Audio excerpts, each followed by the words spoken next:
Hi friends, Linda, Black Bear Family Farms, and I just wanted to show you around the garden a little bit and to give you some ideas. If you have a garden full of green tomatoes, you need to start doing some trimming right away because it's almost Labor Day. I cannot believe summer is over, and here in Idaho, we could get the F word with 5 letters. Mid-September. You never know. We could have to be covering our tomatoes and our plants and our squashes in September. If fingers crossed, October. But to help get those green tomatoes to start changing, this is what you need to do. Let me show you. So this section of my tomatoes is a jungle. As you can see, there's a lot of green tomatoes in here. These are cherries. But I do have others but it's a jungle in here. Now, to get these to start ripening, you need to take these flowers off. You need to start trimming them right off. Take them down as far as you can see, I have some here, so I want to cut it off right before those little tomatoes. They may not mature in time, and so if you want to trim it farther, you can. I have bigger ones down here. These are those pear-shaped red or yellow pears, I'm not sure which. But you need to start trimming them back. What happens, I have all of these flowers here too, and they're not even maturing. They're not even doing anything.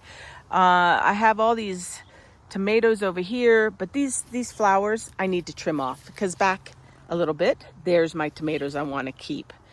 And they're starting to turn. So I want to trim all of this off. And the reason for that is it tells the plant it's time to stop flowering. It's time to stop producing. We don't need more fruit. We need to mature what's here. And so by doing that, it stresses the plant and they start to say, oh no, it's the end of the season. We need to start ripening. So that's what you want them to do. Let me show you some others. Last week, I did quite a haircut on these guys and I trimmed them way back. I still leave green because you still need energy. But these were all green last week. And look, they're starting to change. Friday, none of these were red. I trimmed them out and now look. They're starting to change. This one over here is really changing.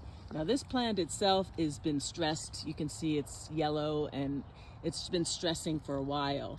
So it's actually starting to mature its fruit. And that's what we want to have. I don't want a diseased plant. I don't want an unhealthy, but just leave enough leaves to give it some food.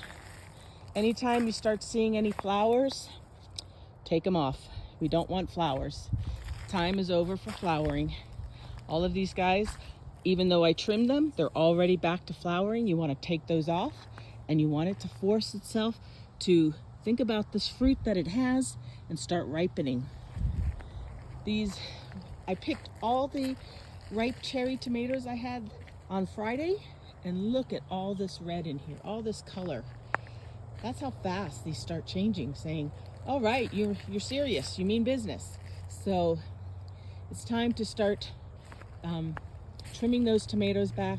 There's just no time for this. Sorry guys, it's late August. You're never gonna mature. It's never gonna happen. Even these guys, they're very small. They're not, I seriously don't think they're gonna mature in time. So I would trim it back to where you do have some larger fruit that you do want to ripen. If you want to keep them on or you want to take them inside, you can do that and see if they'll ripen on the table. My peppers, I don't do that too.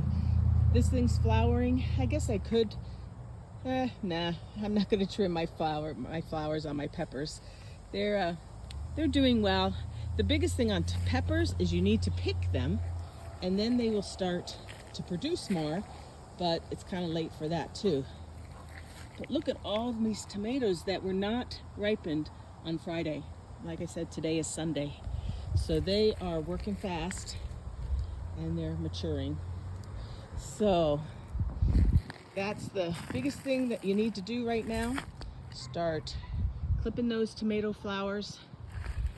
Get all those flowers off.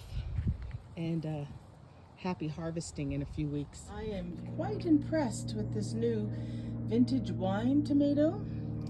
It has made some beautiful large tomatoes and some smaller ones, but I'm sure hopefully they'll mature and get bigger. It's really done well. I'm very pleased with them. First year growing them. I really like it.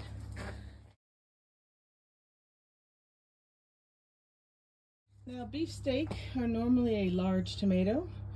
Ours tend to be more medium size. So this is our beefsteak here.